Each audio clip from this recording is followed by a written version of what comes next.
Good afternoon, metalheads, and welcome to episode 10 of Metal Sanctuary. And today's episode is going to be another band review with a slight different twist at the end. I'm going to put a worst to first as far as the discography of the band. These are my opinions. I think probably at least somewhere near the bottom and the ones near the very top are probably would be consensus picks for most Megadeth fans.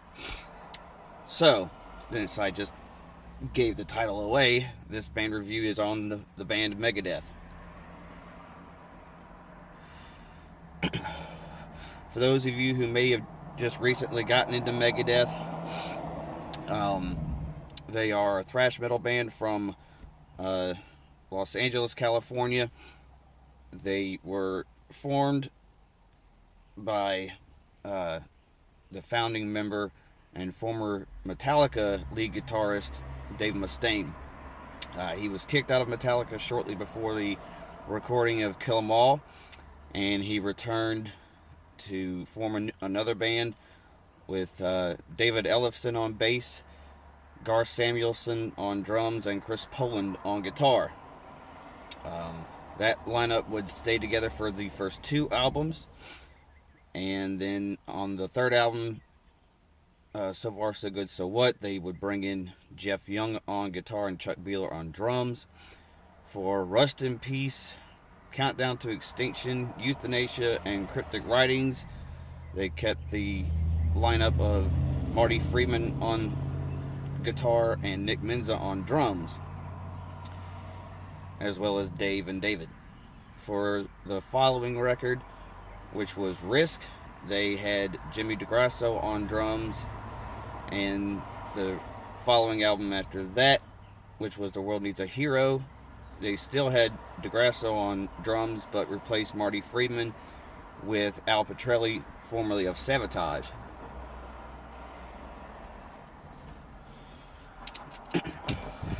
That lineup would only do one record. The following album was The System Has Failed, which was the first record after Dave Mustaine's nerve injury that he suffered. And it was originally going to be a Dave Mustaine solo album, and he had some other guys, including former guitarist Chris Poland, coming in and doing some of the guitar work. He had the Drover brothers, Glenn and Sean, come in on the next record, which was United Abominations, for which he brought in lead guitarist Chris Broderick, I believe, on that tour, but I don't remember who the guitarist that played on the album was. Endgame featured Chris Broderick on guitar, and I believe the United Abominations album had James Lomenzo on bass. And also for Endgame on the album 13, they brought in back David Ellefson on bass. This lineup would stay the same for the album Super Collider as well. And the more recent album, Dystopia, they brought in Chris Adler from Lamb of God to play drums, and on guitar they brought in a guy by the name of Kiko, and I don't even know how to pronounce his last name, and he was in the Brazilian power metal band Angra. My introduction to Megadeth, I believe, I don't remember if it was the Symphony of Destruction video or the Peace Sales video I saw on MTV. And then later a friend of mine made me a copy of the new Euthanasia album, which today is still one of my favorite albums, and to me I think an underrated album. Always loved Dave Mustaine's lyric writing, which was an early influence on me to write my own lyrics. I always liked how he went into areas and topics that were kind of weird. Songs like The Conjuring, song like Reckoning Day off of Euthanasia. I always just liked some of the way he rhythmically put his lyrics out there, and also just the way he phrased things as well. Like on the song Architecture of Aggression, one side of his face to kiss the other genocide. I mean, that's just really good wordplay example from him. I was fortunate enough to be able to see them twice. I saw them on the um, towards the end of the Risk tour with Motley Crue. They were opening on that tour in 2000. And then in 2001, I also saw them with Iced Earth, which would be my first introduction to that band. And at one point, I should be doing a band review on Iced Earth.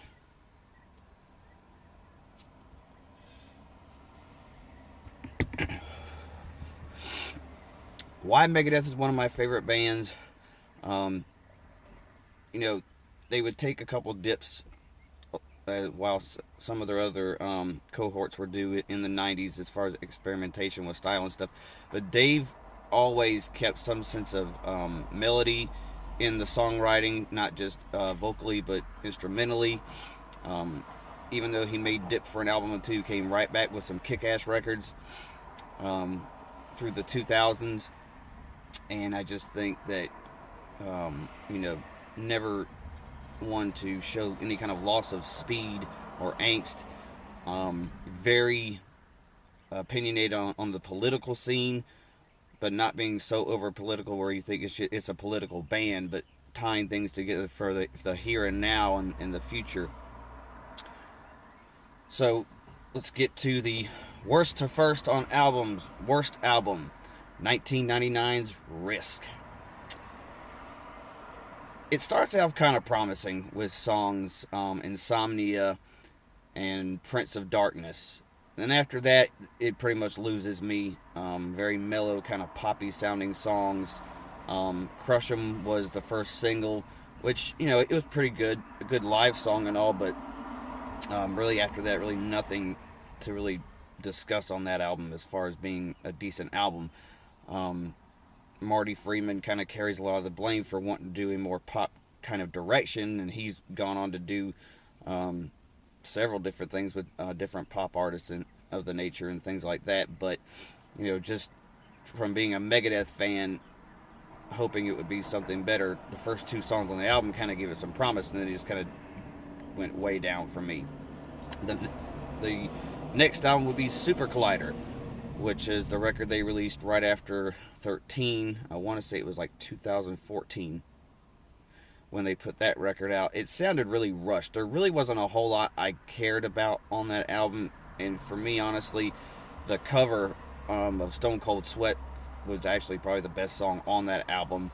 I've given it a couple listens since the first time I listened to it, and still really couldn't put, maybe Kingmaker probably would be about the only song I kind of cared for on that album. The World Needs a Hero, which was put out in 2001, was the last album they put out prior to Dave's injury, bringing back Al Pitrelli, and kind of after Risk trying to get back into more kind of heavier songs, but there was still kind of more of like a radio vibe on songs like Motorcycle and 1,000 Times Goodbye. Some of the better songs are Warhorse Recipe for Hate, the 9-minute last song Win, which combines pieces of Am I Evil and Call of Cthulhu, which the latter being one of the songs that he co-wrote on the Metallica Ride the Lightning album. Got some really good songs on there to just kind of jam along to. Nothing great necessarily, but a whole lot better than Risk was, and would show kind of the direction they've been going after that. Cryptic Writings, which was 1997. This album follows Euthanasia. Doesn't really go to a completely pro radio move, but you could kind of hear it on some songs, like Use the Man or Secret Place or something like that. But they had a lot of really good songs like Disintegrators and Vortex. You had the kind of radio MTV-esque songs with Almost Honest. But pretty much a solid record that if you get past it years later listening to it, like with me, especially with a lot of albums that I kind of discount when they first come out, if I go back years later and kind of listen with you with a more in tuned ear, they sound a little bit better. Obviously, She Wolf one they play live a lot. Um, so it was a step kind of down from what Euthanasia was as far as being heavy, and the production was a little bit different. The next one for me is Killing Is My Business, and this kind of starts the kind of upward trend of the better albums, really.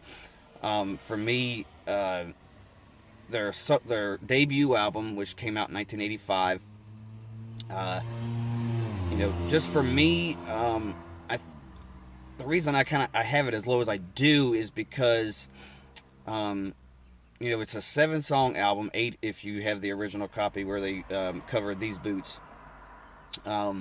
Just kind of seemed like it was a record made out of frustration from being kicked out of Metallica. He obviously wanted to prove them wrong and showcase what he could do and everything.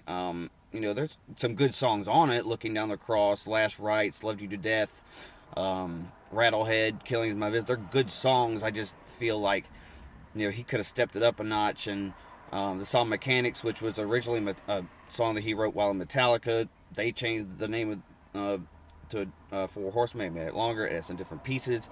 Kind of goofy with the lyrics, but I felt like maybe he could have not really put that song on there and just went from scratch and wrote a whole other song, because I feel like he still kind of held on to the anger from Metallica and didn't quite move on, which he wouldn't do for decades later anyway.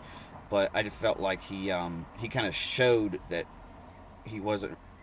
It was more so he hadn't moved on than it was that he was going to show what he could really be. The album 13, which they put out in 2013, which marked the return of David Ellefson to the band. Really good album. The song 13, Whose Life Is It Anyway, Drugs, Guns, and Money, Black Swan, New Order, excuse me. Some of these were songs that had demoed before, and they kind of tweaked and remixed it, but still a really good album, I thought. Not as thrashy as some of the records that came right before it with United Abominations and Endgame, but still a really good solid album that still showcased the melodies and the the ability to still riff it up. Songs like Sudden Death and Death from Above, really good songs. Next for me would be The System Has Failed. This was the album that they came back with after Dave's arm injury. Like I said earlier, it was supposed to have been a solo record. The company told him he owed him another Megadeth album, so he just put Megadeth on a name. He had Chris Poland come in and play lead guitar as well. I don't know who the other two studio musicians were on drums and bass. I want to think that Sean Drover played drums on the album, but I know he would eventually end up being a member, but I'm not sure if he was on that album. Really good songs.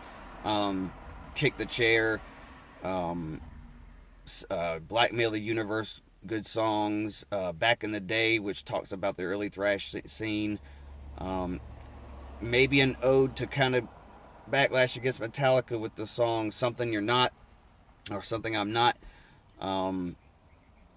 But a really good song, really good album that, especially Kick the Chair, you get a kind of Take No Prisoners kind of sound with, as far as the riffs and the vocal arrangement for that song, which was a song that was about he and David Ellefson's court struggle over the rights to Megadeth, because when he got hurt, he originally was going to just let David take control of the assets of the band, because he pretty much thought he was retired and done, and it did not end up being the case. Going up again, a record that I think is very underrated as far as the early work is concerned. So Far So Good, So What. An 8-song album, and every song is strong. Some people don't like an album that starts off with an instrumental, Into the Lungs of Hell, which is a really good album, a really good song. they kind of messed it up when he did the remasters on this, putting like little horn instrumental sections in there that I really didn't care about. But uh, Set the World on Fire, Mary Jane, which is actually my favorite song on the record. You've got the songs they still play live: Hook and Mouth, My Darkest Hour, Liar. The cover of Anarchy in the UK, which he changes a little bit of the lyrics in it. Still kind of giving homage to the punk influence they gave for a lot of thrash bands in the early 80s. Coming back up, we go to Countdown to Extinction, which would be their most commercial and probably most successful album.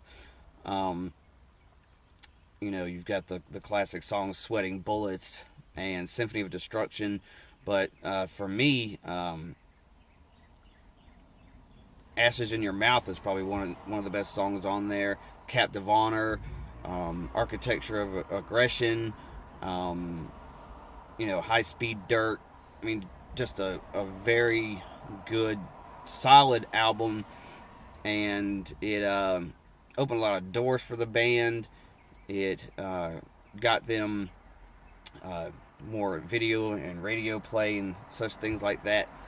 But they didn't, to me, I think when they say, the band's sold out or whatever, there was no ballad on the record or anything like that. They weren't doing anything that the, hair bands had been doing in the early 80s. They weren't putting any kind of grunge influence on the music. They just became more accessible and were still very heavy and, still a lot of very good lead guitar work and things of that nature.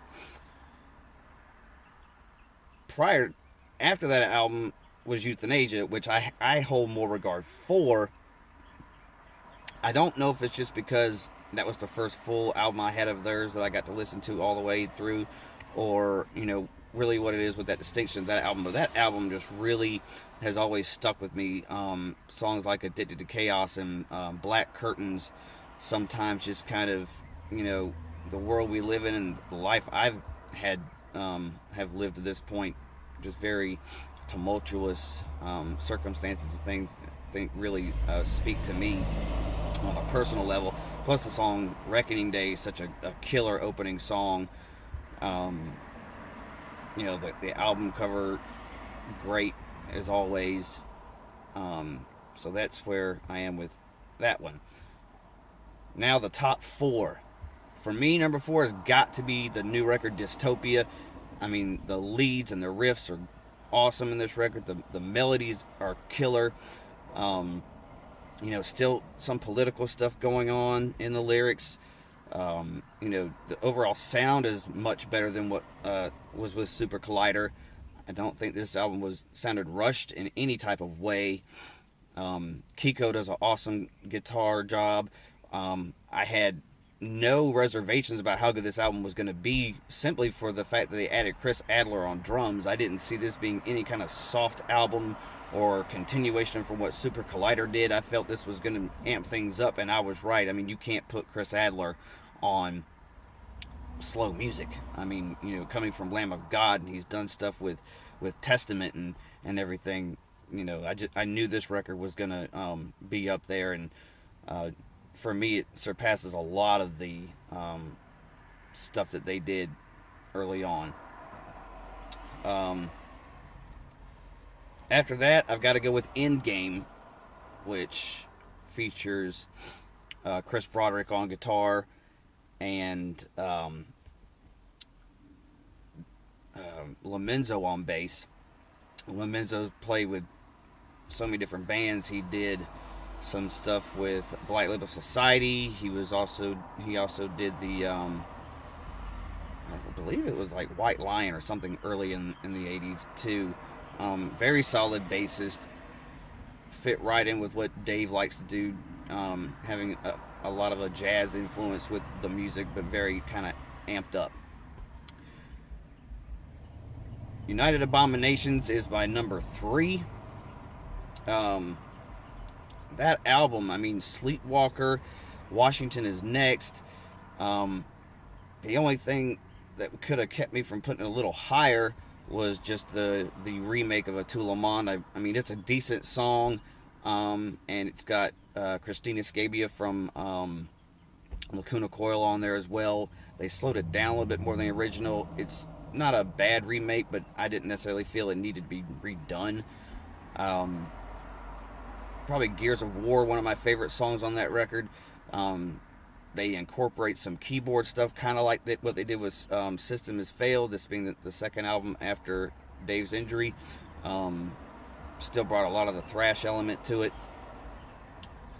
Number 2, and for me, I think 2 and 1 probably would be the ones that would probably get flip-flopped the most for most Megadeth fans. Number 2 for me is Rust in Peace. I think it's thrashier than what my number 1 pick is, but you really probably can't go wrong with either one of these flipping along. But starting off with Holy Wars, and you have Hangar 18 and Take No Prisoners. Lucretia, good song. The title track, Poison is the Cure, Five Magics, which is my favorite song on the album. The only thing that for me that kept it from being the number 1 is the song Dawn Patrol. Don't really particularly care for that song. Honestly, if they would have left it off, then I probably would have flipped the order. They wouldn't even have had to have an extra song. Just leave that one off. And number 1 for me, which is for most Megadeth fans, Peace Sells, but Who's Buying? I mean, great songs. My favorite Megadeth song of all time, Devil's Island, is on there. You've got Wake Up Dead and the title track and Bad Omens and Ain't Superstitious, My Last Words. It was a huge step from the first record. They still keep the same lineup. And, I think the production got a lot better. The songwriting was better. It wasn't such just like an angry, get even type album. So that's why that's my number 1 pick. And, comment, like, subscribe, debate, and we'll see you next time. Stay metal. God bless.